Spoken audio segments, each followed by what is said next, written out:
I was among the group of a few of us who revolutionized also the art in Kenya. I was the first person actually to see African food being sold in restaurants in Kenya, because African food was supposed to be very primitive. And it was so bad, my own people thought, why did she go to America? What did she do there? She didn't even do any education. How could she go there and then come and tell us to eat what we have always eaten? We should eat that what is fried. So I was fighting two battles. My own people did not think that that was really civilized.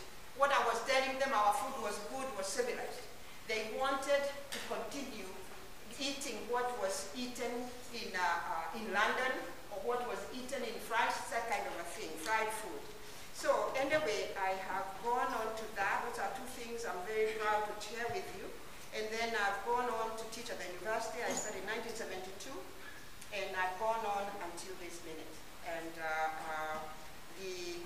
this organization, and that's why I wanted you to stay, would not have been there without the vision and the goodwill of the people who worked with Ms. Cora Wise.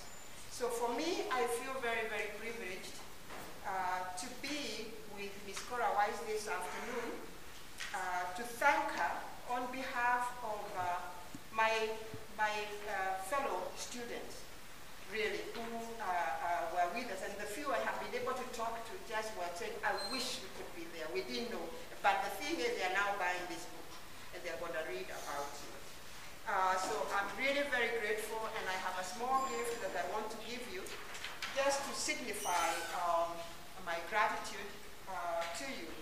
But before I do that, I want to introduce the Kenya ambassador here on my left, who came because I felt it was very good, and he was gracious enough to accept to come and be with us this afternoon.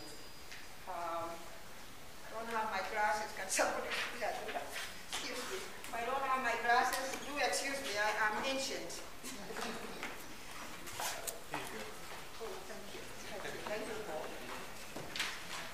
Yeah, the beauty of mine are not doctor's age, so I can use anybody's glasses. So that's what's happening. Ambassador Elkanah Odebo comes to Washington after serving as ambassador of the Republic of Kenya to France since January 2009. Prior to representing Kenya abroad, Ambassador Odebo, for more than 2 decades, held senior level positions at philanthropic and non-governmental organizations in East Africa, advocating for human rights and social justice, and has always been at the core of Ambassador Odebo's work.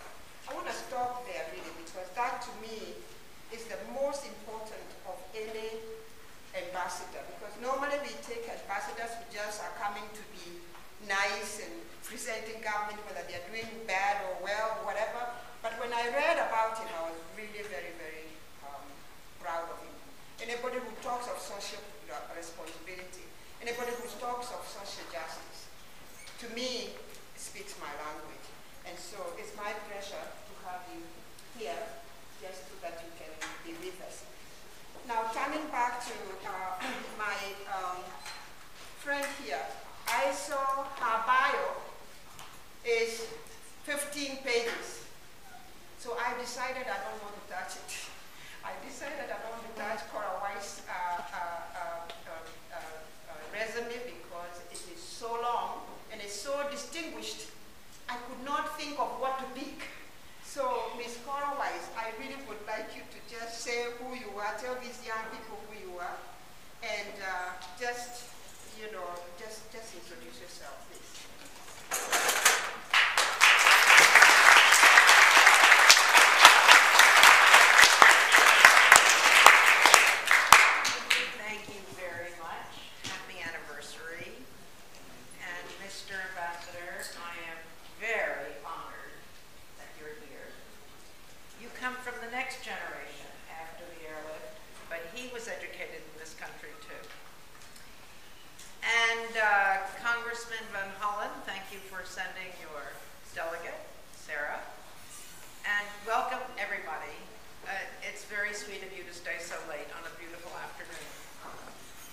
many of you have East Africa in your backgrounds?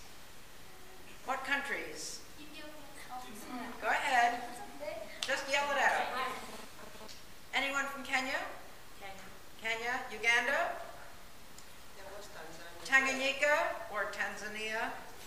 Oh, bravo. To me, it was Tanganyika. So, you probably don't study 1959 in history, do you? And you probably don't study things as unusual as how, did any of your parents or grandparents come here in the 60s on an airplane from East Africa for education? Do you know anyone who might have? Did your relatives come? No. So in 1959, as we just heard, there were no schools of higher education in East Africa. The Brits, the British, had very strong colonial rule and only wanted a few people to be educated so they wouldn't be overthrown. But they lost that battle. And when they left in 1963, there was one school of higher learning, Makerere College in Uganda, but it was a technical school. It wasn't a school for general education. So nobody could go to college or university in East Africa, and if you were lucky enough to get through the various missionary schools or private schools to be educated, and you wanted to go on to university, you'd have to go to London, which was expensive, or to a communist country because it was the height of the Cold War. I don't know if you studied the Cold War in school, but there was a battle, a Cold War, not a hot war, between the capitalist world and the communist world. And the communist world was led by Moscow, and at that time it was called Peking, China. So those schools offered free education so that they could influence young people to join their camp. And the United States, unfortunately, was not engaged in that tug of war and didn't catch on. So the number of foreign students in this country in the 50s was very low compared to what's going on today. We have 700,000 students in this country from other countries in the world. And President Obama has said that he would like to see 100,000 American students go to China to study. Why would he want to have that happen? Why would Obama want 100,000 Americans to go to study in China? Any ideas? Economic reasons, like You have to speak up because I can't. for economic reasons, like China produces a lot of China exports a lot of things like That you in the wear. store, you find a lot of things from China, made in China, so not their products. Okay. Exchange of ideas and like show appreciation for the culture. Very good. Like they want to have like better ties with them, because like maybe they Better want their ties. political relationship better. Right. Well, we discovered very quickly that foreign student exchange is more than just education. Foreign student exchange is political, it's economic. Can you guess how much money 700,000 students in this country drop into the American economy every year? It's an amazing figure. Try $2 billion. I mean, it's just $20 billion. But it's a huge amount of money. So foreign student education has economic benefits, it has intercultural understanding benefits, getting to know you, getting to like you so we don't go to war with you. And it has political benefits, forming allies and friends. And then, of course, it has educational benefits. And I'm going to tell you the story of the airlift rather quickly, but I want you to know the punchline of the story. And the punchline is that it might have been the right thing to do in 1959 when I was 25 years old and running this thing that we had no idea what we were doing because it had never been done before. It was my first job in life. So you can get your feet wet quickly sometimes. In 1959, 60, 61, 62, 63, it might have been the right thing to do to try to bring large numbers of students to this country from Africa so that they would go home and become nation builders in the new countries, because all the countries under colonial rule were becoming independent in the early 60s.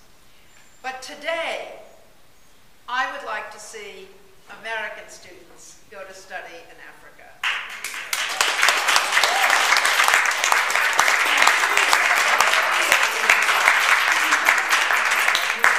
There are plenty of schools, plenty of universities, and there's plenty to learn. We're not the only people to teach. And we can do both. You can do a third year abroad. Our son went to West Africa, and he, where did he go? Togo, French speaking, and learned to play the drums, came back to Washington, played the drums in bars here. It was a very, very valuable experience. So that's the punchline. So now you know the beginning and the end, and let me tell you a little bit about the middle. In 1959, there was a very small movement in this country supporting the African liberation struggle, the African freedom struggle, the struggle for independence. And it was in an organization called the American Committee on Africa. And the American Committee on Africa, which my husband happened to be president of, but that's not totally related to the rest of the story, invited Tom Mboya from Kenya to come to this country to speak. Tom was young, he was visionary, he was courageous, he was ambitious, he was brilliant, and he wanted freedom. And he understood that if there was nobody educated in his country, there would be nobody to take over the civil servant positions. Who's going to run the banks? Who's going to run the ports? Who's going to run the health system? Who's going to run the education system? Right? And everything, all the infrastructure of running a nation requires what we call civil servants. So he was very worried that Kenya would become independent and the Brits would take everybody away and leave empty seats in these positions of power and organization and management. And so education became the bottom line. It was desperate for creating a crash educational program. He came to this country, he went around the country to speak in schools, including the University of Hawaii. Why does that become important? Oh. And he came back to New York, and here he had bags full of scholarships and no train fare, no plane fare. No way to get to this country to take advantage of the scholarships. And he met a young man who was a businessman who made airplane parts. And his name was Bill Scheinman. And Bill loved jazz, and he loved risk-taking, and he was a bit of a gambler.